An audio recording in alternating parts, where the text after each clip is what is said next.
Hi, welcome back to the MemSQL developer live stream, where we build we're going to build a modern web application today, connecting MemSQL to a Node and TypeScript app. We're going to get started with this API and see how far we get. In future episodes, we'll probably dial out more of this and build a front end to make this happen. So let's dive in.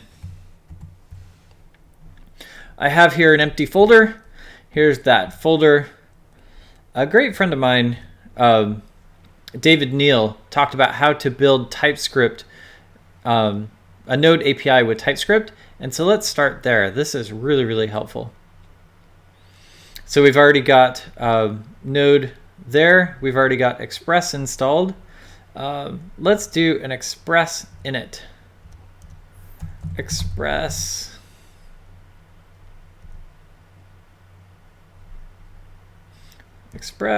We don't want to create a view. Product catalog. Awesome. So now I'm going to move this to the source directory. I'll pull out package JSON and public, but I'll leave all of the JavaScripty bits in there. That's perfect. Okay, so we've got Express instantiated, and we built out our Express app. He builds out a main.js. Let's build out an index.ts instead. npm install save dev TypeScript. That sounds great. Let's get TypeScript installed into this application. And to that end, let's also grab TypeScript.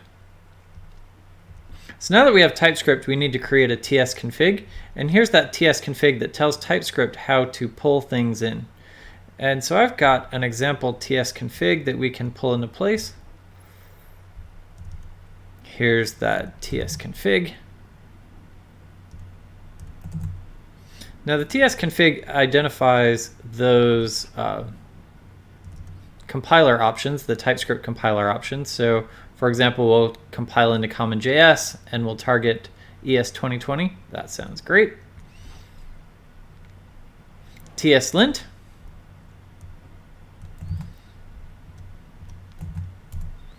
There's TSLint. Now we also need the TSLint config. So let's go grab the TSLint file.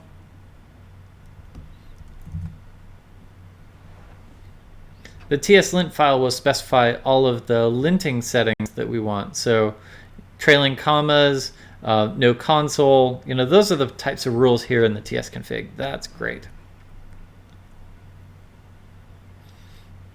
We also wanted to dial out a bunch of these scripts so that we get it built the way we expect. So, or the package JSON scripts.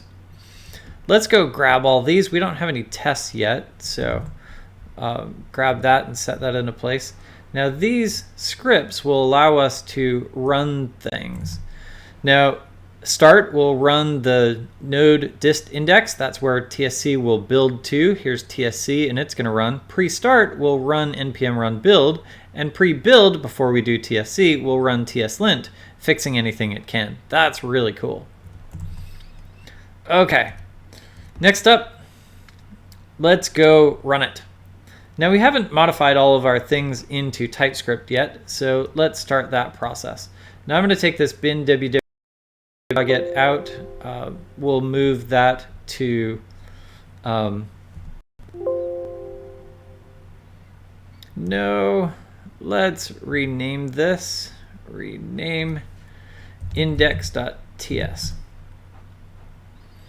Now we don't need that bin folder.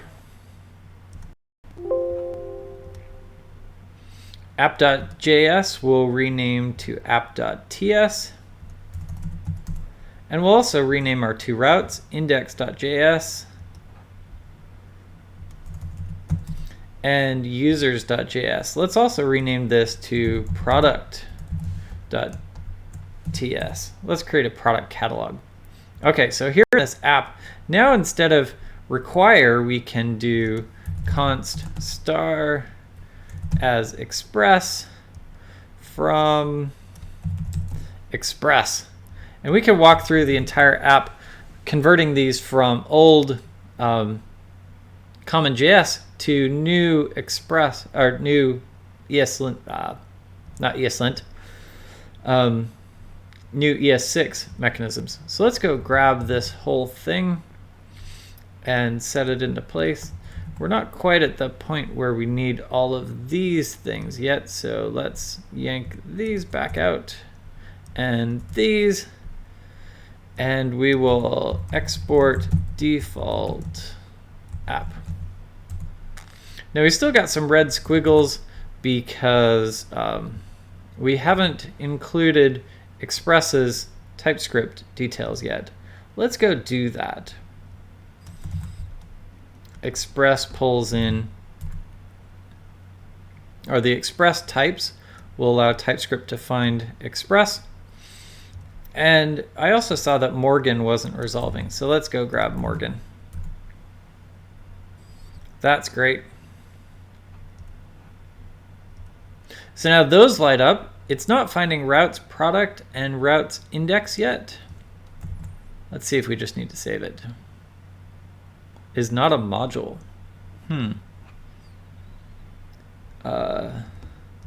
npm run build.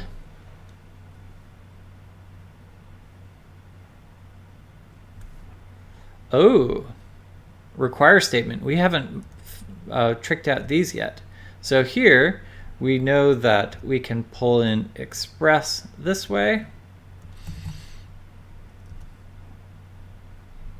And let's do this as a const router equals express.router. Now here, instead of this, let's do an arrow function. That'll be kind of cool. That looks like a modern app. And now instead of module.exports, export default router. Let's do the same thing with product.ts.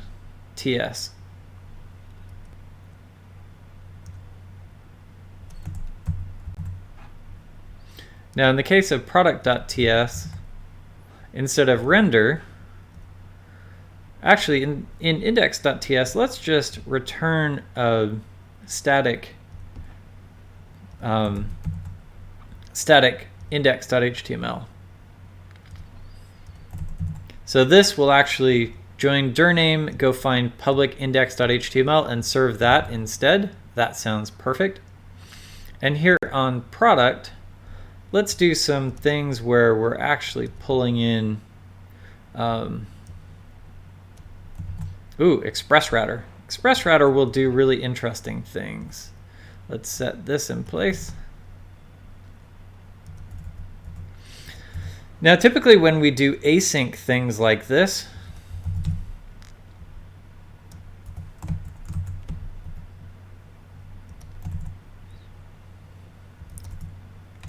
if we throw here, bad things will happen. So Express Promise Router actually rigs up catching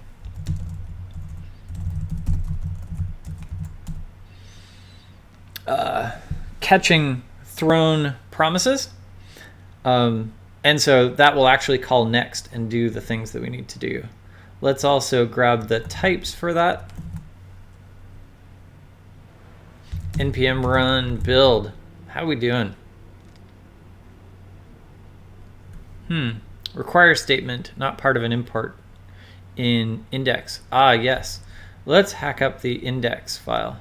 Now in the index file, I'm going to take a very different approach than what they did. They started out, as they scaffolded it, with creating lots of things around normalizing the port and all kinds of things like that. We don't need those yet. We can simplify that quite a bit. So I'm going to import app from app. Here, let me set the things, and now we're ready to go. npm run build.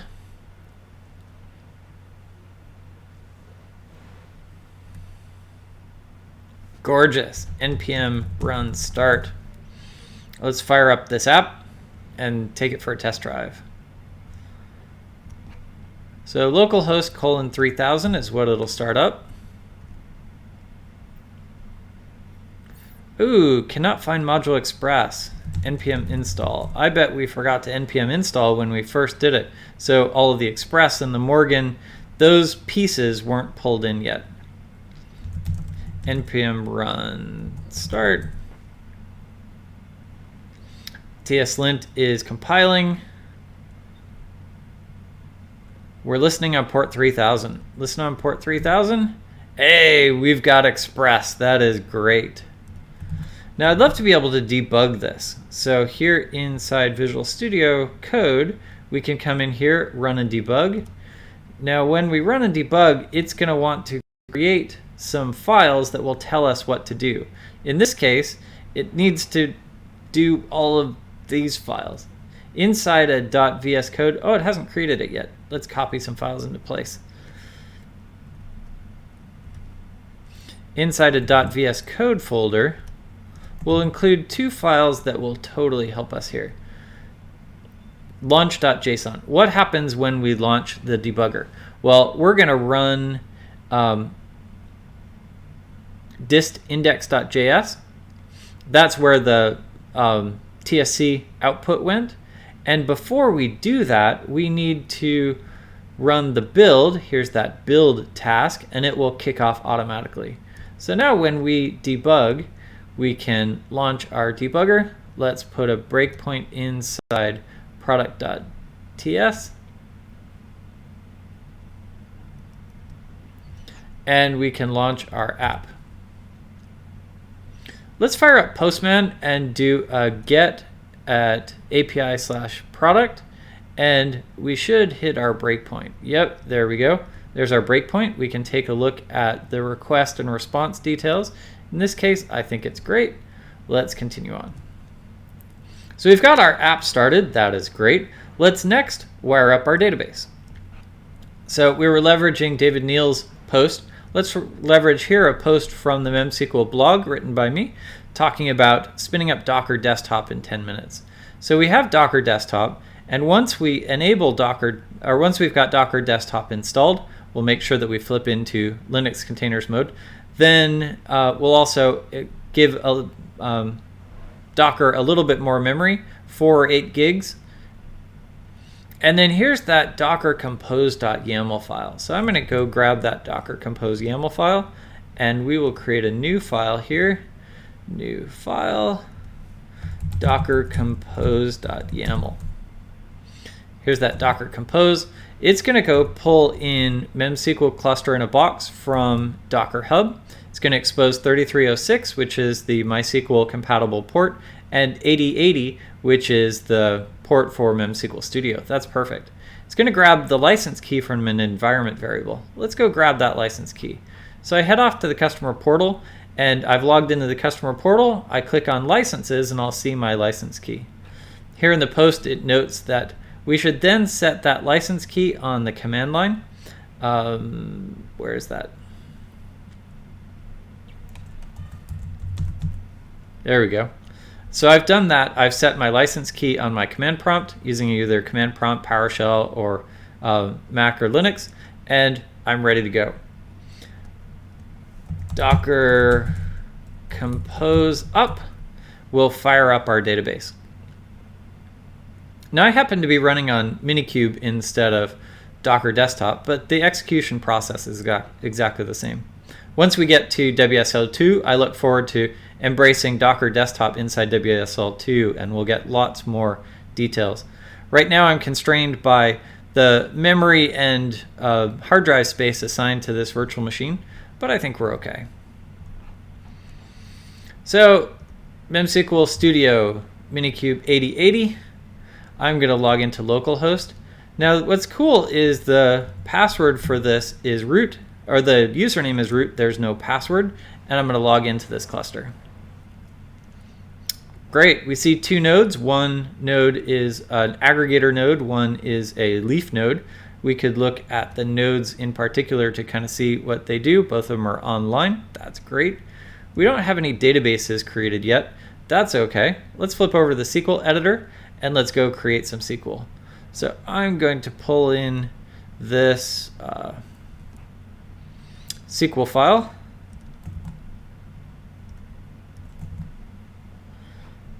And let's take a look at it. SQL.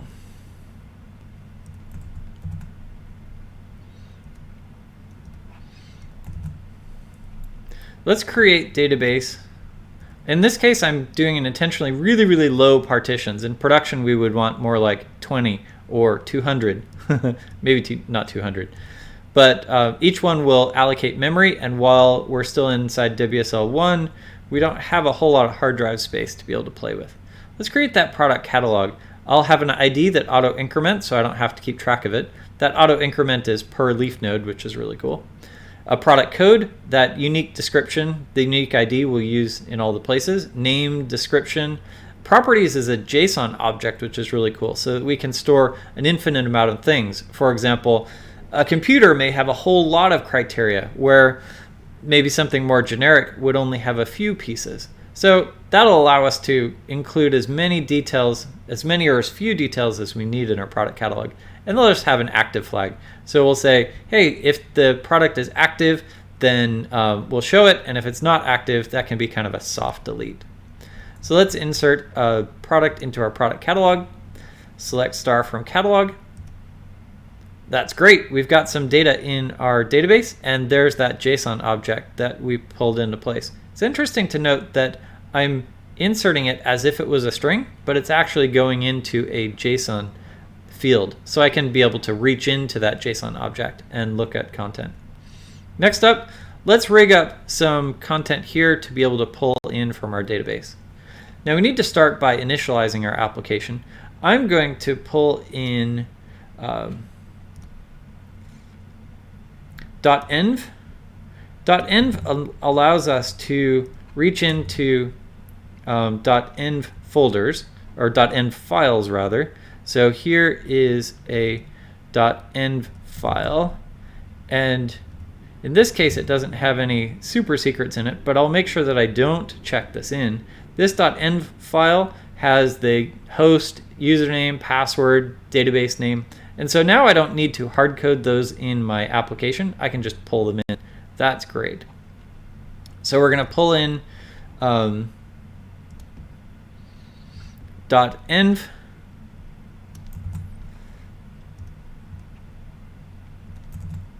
And now with .env installed, we can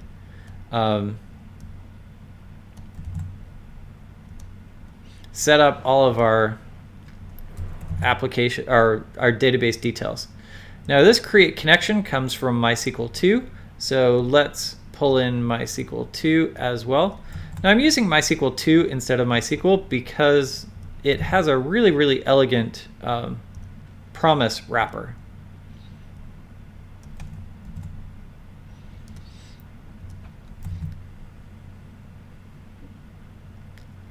So there's MySQL 2 and the MySQL 2 types.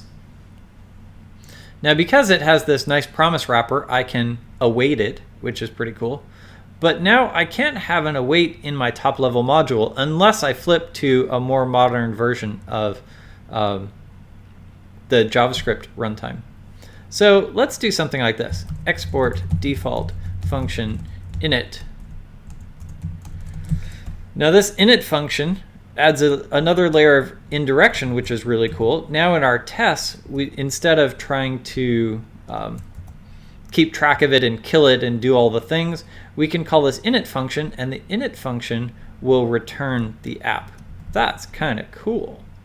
Now that it's outside of this, we can make it an async function, and now I've connected to my database. app.locals.db equals db, and now anywhere else in my application that needs to connect to my database definitely can. Well, now that we're exporting an init function instead of the regular thing, let's come back in here. This is no longer app, it's app init. And so let's do this. Const app equals app init, but we need to await that. And we're left with that same problem of how do we get this await in our top level thing? Well, we can put in an iffy here. I'm not sure why it wants those last two parens outside, but okay. So now we have this app init that will return this app. I need to save all the things. And then app as an express app will be able to do things. Let's actually give it a type hint to tell it that we're going to return a promise of express. Will that help it?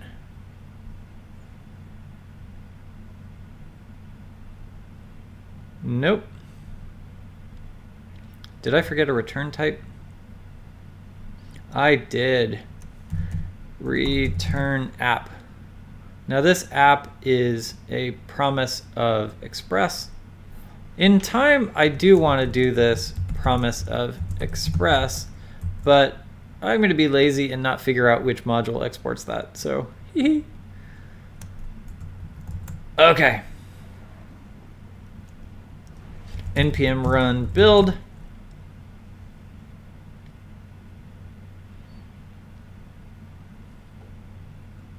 No errors, that's great.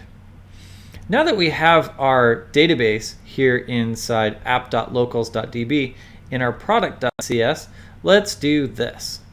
Now I want to pass in a ID in my query string, not my query string, my path. And so const ID equals rec.params.id. And I'll do something interesting like cast it to a number, make sure that everything is there. To do validate this better. Const db equals rec.app.locals.db. And it knows that that db is of type, oh, it's any. That's unexpected. It knows that it's MySQL 2 connection. Well, let's use that to query our database.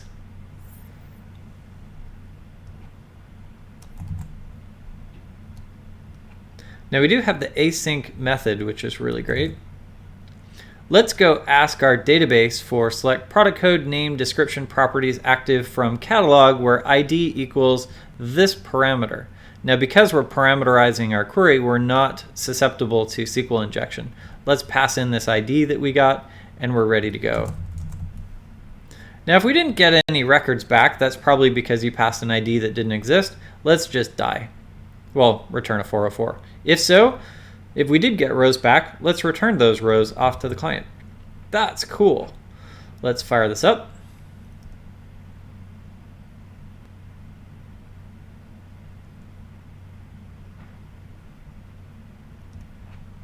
And now here in our Postman, instead of just /API/product, let's ask for /API/product1. Send that request. Ooh, we got it back, and it expanded the JSON for the properties. That's really, really cool. Let's ask for product ID 2. And we got back a 404 not found. That is perfect. So we know we're able to query our database. We can get the content back out of it. We're able to query our database. We're able to run that TypeScript program in a really elegant way. Express compiles into JavaScript so that it can run there, and we can validate our types in really elegant ways.